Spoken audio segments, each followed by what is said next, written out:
Hi, friends. This is Chris with Josephine's Design. I wanted to come back with you. I'm on the little table where the mount is mounted, so I'm going to kind of hold this up in the air.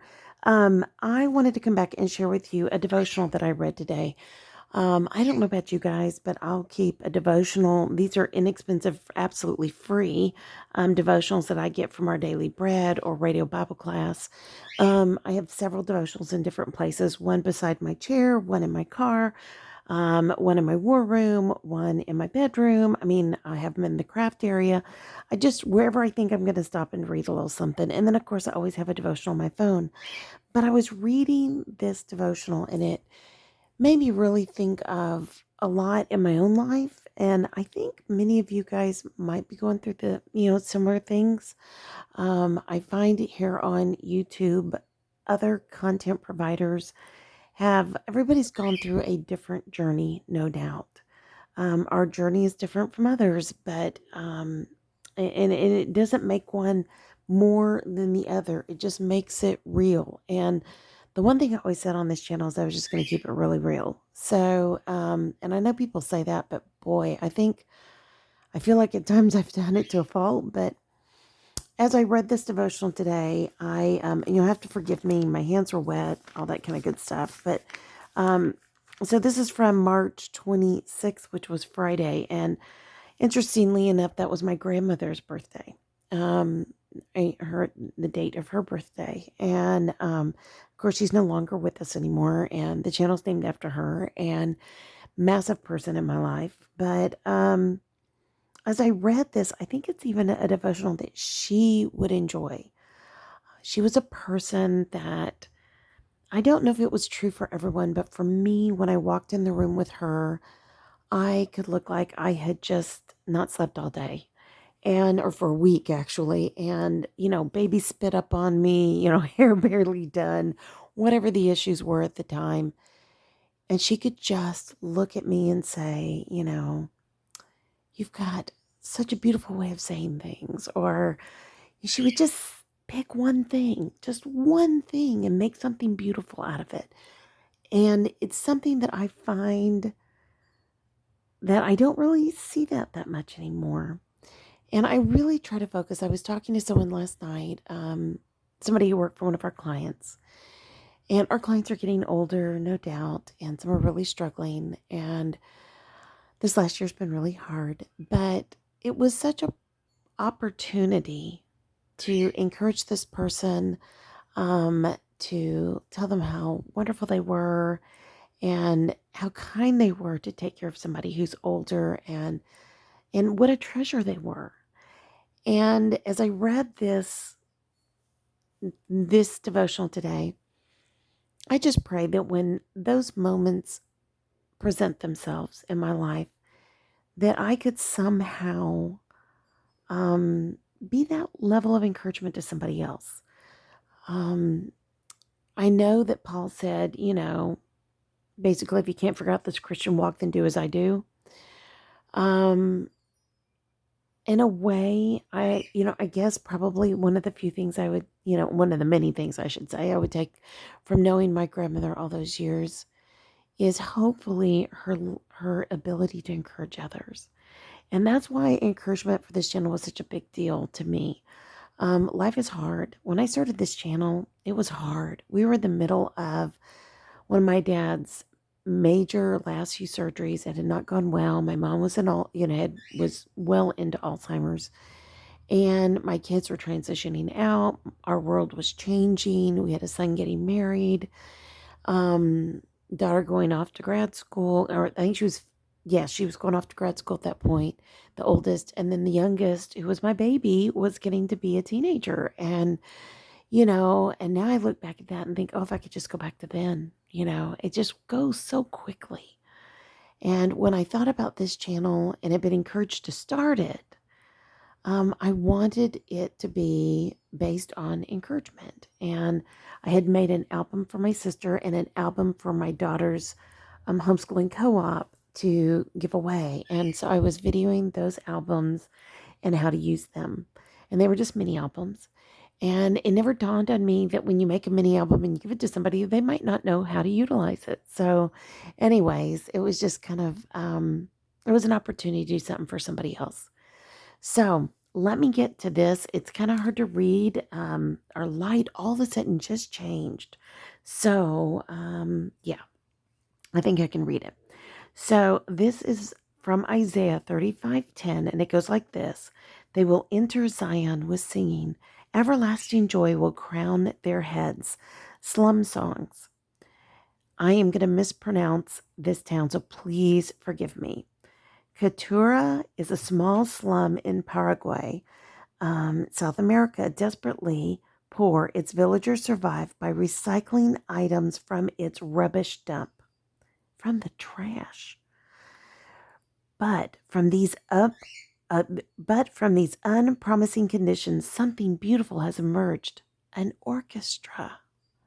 With a violin costing more than a house in Catura, the orchestra had to get creative, crafting its own instruments from their garbage supply. Violins are made from oil cans with bent forks as tailpieces. Saxophones have come from drain pipes with bottle tops for keys.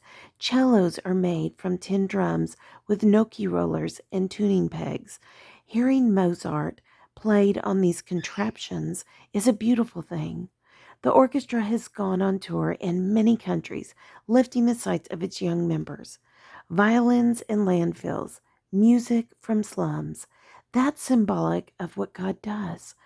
For when the prophet Isaiah envisions God's new creation, a similar picture of beauty from poverty emerges, with barren lands bursting into blooming flowers.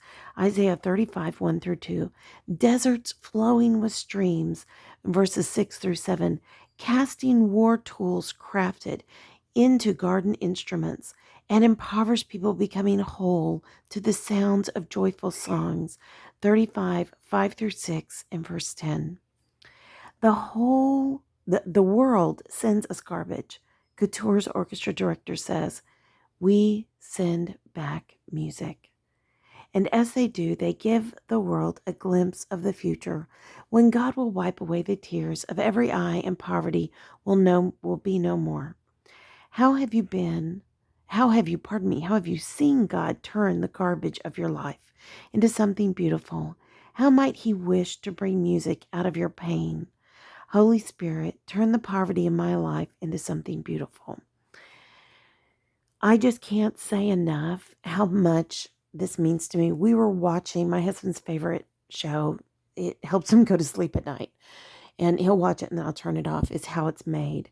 And many of you know I was a musician growing up and well into early college, and started off as a music major. And I played flute, and they were showing how a flute is made last night. And so my husband was watching it, my daughter was watching it, and then they gave the prices of those flutes, and they were astronomical. And my husband looked at me like, whoa. And I said, well, those are really high-end flutes. You really have to understand. Those are not your average like marching flutes or, student flutes or anything like that. I said, probably the flute that my music teacher had wanted to give me would have been in that price range. But she had been very, very sick with cancer, and her husband wanted to sell it to us. And of course, we couldn't do that. And she'd wanted to give it to me, but he wanted to sell it. And of course, we had to honor that because, his wife had just died and he had astronomical medical bills.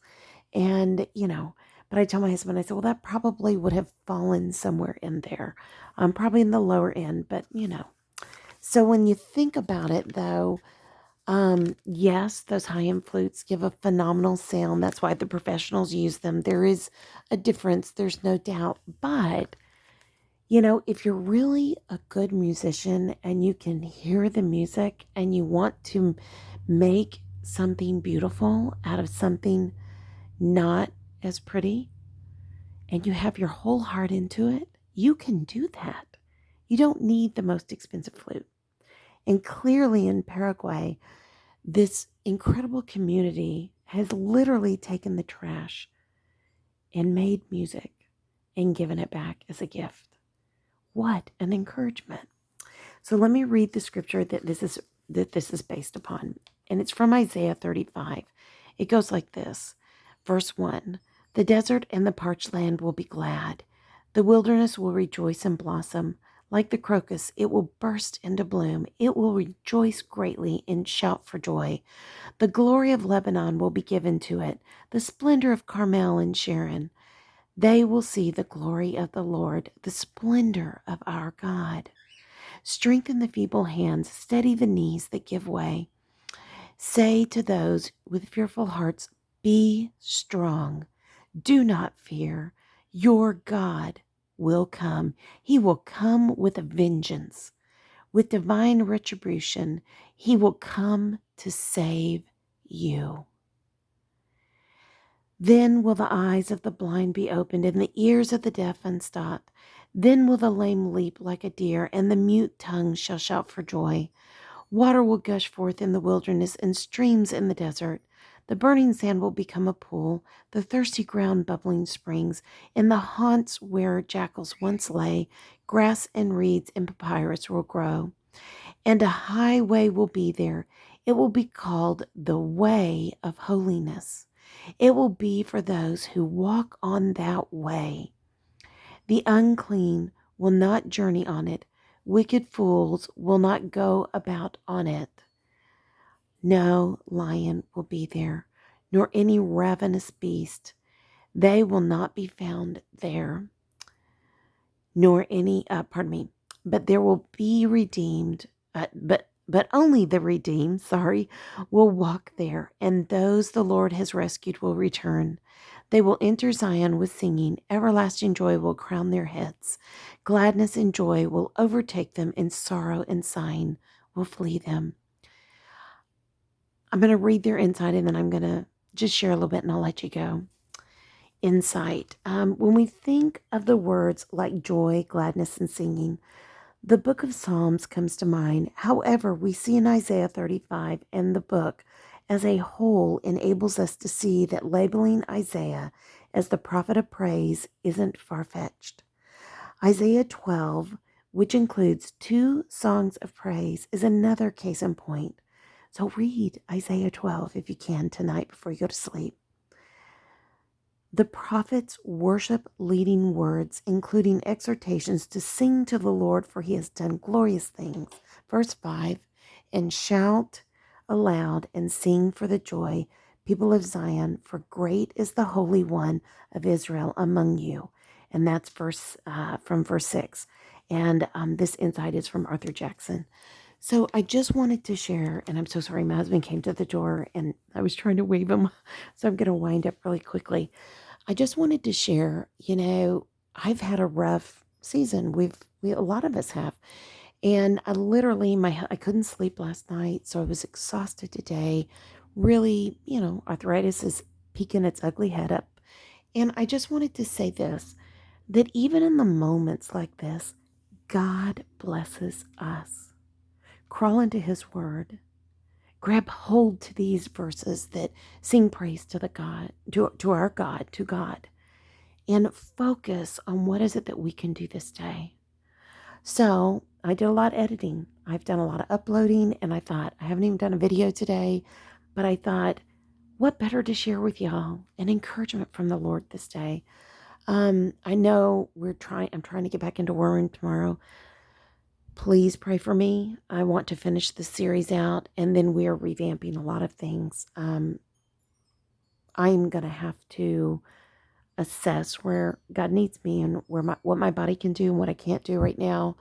Matter of fact, I even had to tell my husband today, the less I get up and down out of a truck, the more I save my knees. Because we're having to turn my car in either this month or next. And I think we have another month after that, but I'm not sure. Probably next month is the last month. But, so it means he's got to get one of our older cars ready and, that kind of a thing. And when he offered me his truck, I just said, no. I said, I'm going to have to tell you, I can't do that anymore.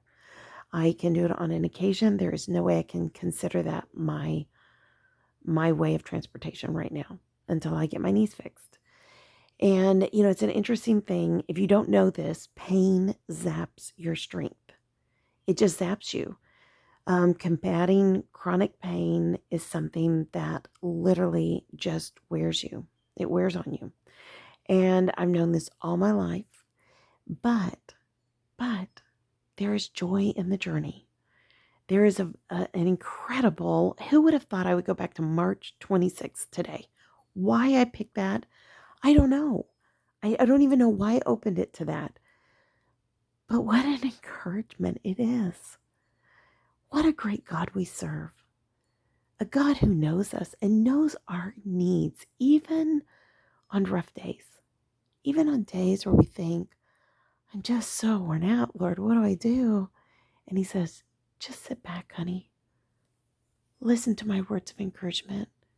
We're going to make something beautiful out of something old and trashed and damaged. And we're going to move on. And we're going to keep going. And we're going to move forward. And that is joy in the journey, my friends. That is our hope. That is where my faith comes from. It's from a God who knows me that intimately, who loves me when I am not perfect. We don't have to be perfect to come to God. Isn't that amazing? In our weaknesses, he is strong. So it's okay to be weak or have rough days right now. It's okay. I literally got a call first thing this morning. First thing. My husband wasn't even awake yet.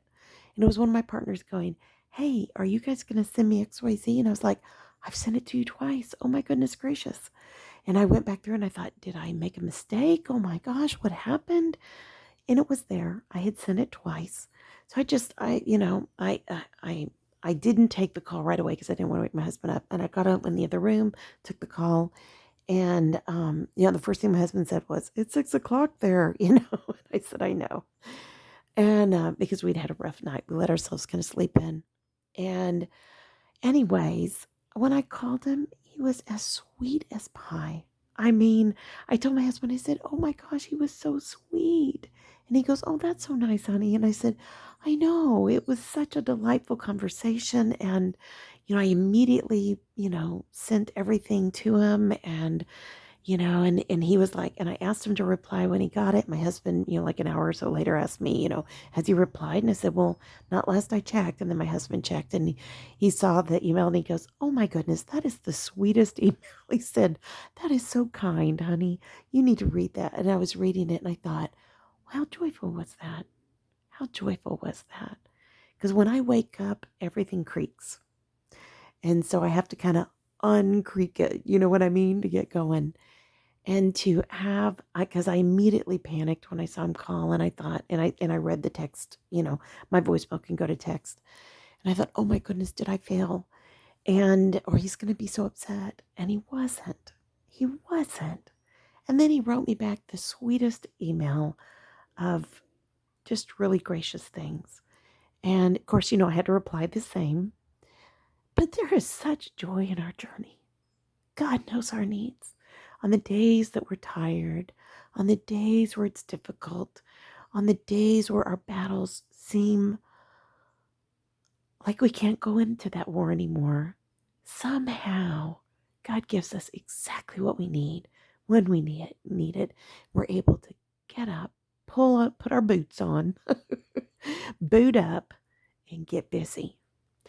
So, all right, friends, I'm not going to keep you much longer. I love you. You've been prayed for today. You'll be continued to be prayed for. Please continue to pray for those who are ill, who have lost family members, who the list is so long, those that have daily struggles. There are so many on this channel, and I just want you to know you are loved, my friends, and you are never alone when you know Jesus is Savior. And he loves you. He loves you. He has a perfect plan for your life. Just trust him. Okay, my dear sweet friends, I put up a video on YouTube and it's like 30 seconds. And I've been working so hard on learning editing. So I had taken a whole bunch of pictures. My husband wanted me to look at one thing.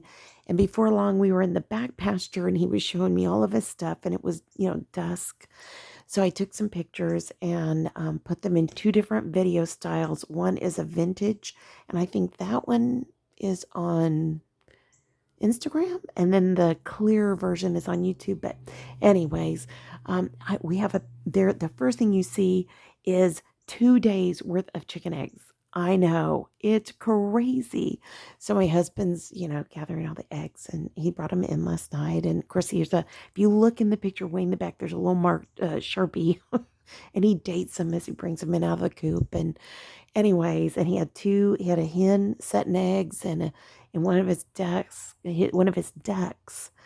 setting eggs too. And so he was giving them different eggs from the guineas and the chickens. And usually when you've got a couple setting eggs, you put as many eggs with them as you can, and without overdoing it.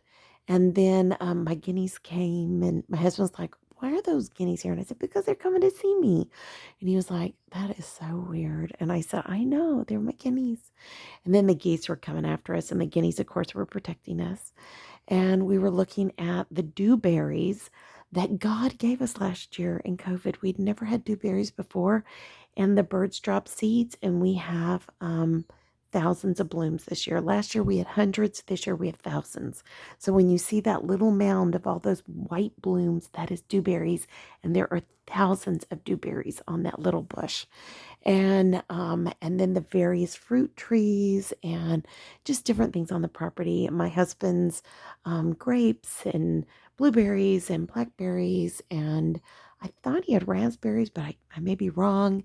And yeah, and then we got my little fig tree out there he's going to plant, and our old fig tree looks like it might come back, and just things like that. So I hope you guys will enjoy it. Next week, I will try to do one of those from the patio garden. And on the patio, all my beautiful nasturtiums are about that tall and leaves that big. And all the little mint and chamomile and dandelions are little bitty. And I've got, um, let's see, cilantro and curly parsley, and they're just little bitty wisps of green right now, look like little blades of grass. And then I also have some purslane that's about the size of, I would say, maybe around that size of that nail, and they're just starting to come out in leaf. And I've got sprouts going in the kitchen and sweet potatoes rooting in the kitchen, and trying to grow the slips to put out in the garden. So it's spring, and it's such a lovely time of the year. We moved all the buckets around last night to set them up for me to finish planting them, as my husband had filled them with dirt. And yeah, so there's a lot of joy in this journey right now. And days like this where I don't feel great, I did go out and water some on the patio, or on the porch, I mean. But yeah, I just trust that God's got a plan, and it's all good. It's all good. So come back, and tomorrow I've also put some DEK plan with me's up. I've been doing a process regular video with a edited video just for fun, and those will really be in the future only for Instagram, but I wanted to share a few here on YouTube because they're just fun, and they're happy, and they're upbeat music. I try to find music that would be encouraging. But anyway, so there'll be more each week. I'm learning more and more. I literally was up until 3 in the morning again working on editing, and my phone, the editing software failed, and so my phone literally overheated last night. So by God's grace, it's okay. So I will not do that again. I fell asleep in the middle of editing. So but we are learning. We are learning. So on days when I can't get around very well, I'm trying to find something else to work on and feel productive. So, okay, my dear sweet friends, I better find out what my husband needed. I've kept him out long enough, and I've seen him kind of walking around out there. So I pray your day is very special today. And if it is a difficult day, or you have big mountains in front of you, and I know some of you specifically do because I'm praying specifically for you, just trust God. He loves you, and He has a plan, and He will never leave you or forsake you this day. And sometimes we think we're to go that way, and He's going to show us instead we're going to go this way and take the scenic route. And that's okay, because there will be joy in that journey, my friends. And, there'll be many lessons to learn, and that's the blessing. So, all right, my dear sweet friends, like, subscribe, do all that good stuff. So you'll hit that notification bell so you know when all these new videos are coming up. And if you haven't been over, look below, go find my Instagram, take a peek at those. And there will be more and more of the faster paced edited videos will be more over there now. And yeah, and that's a blessing. I'm really enjoying this new thing to learn. I don't know why I picked tag season to do these things, but I am. But it's good. It's all good. So, and again, this devotional, sorry it's all wrinkled from being wet, is the March, Our Daily Bread. And actually, it's a real Isaiah month. And it is ourdailybread.org. Our Daily Bread Ministries. Some of you may know it as Radio Bible Class on the radio. But excellent, excellent ministry. We have supported them, followed them for many, many years, and we are so blessed by them. I pray you are blessed today too. And I pray your day is blessed, creative, and lovely. Go out, encourage somebody else, and make it a great day. Because no matter what, God loves you. So do I. I'll talk to you soon. Love y'all. Bye-bye.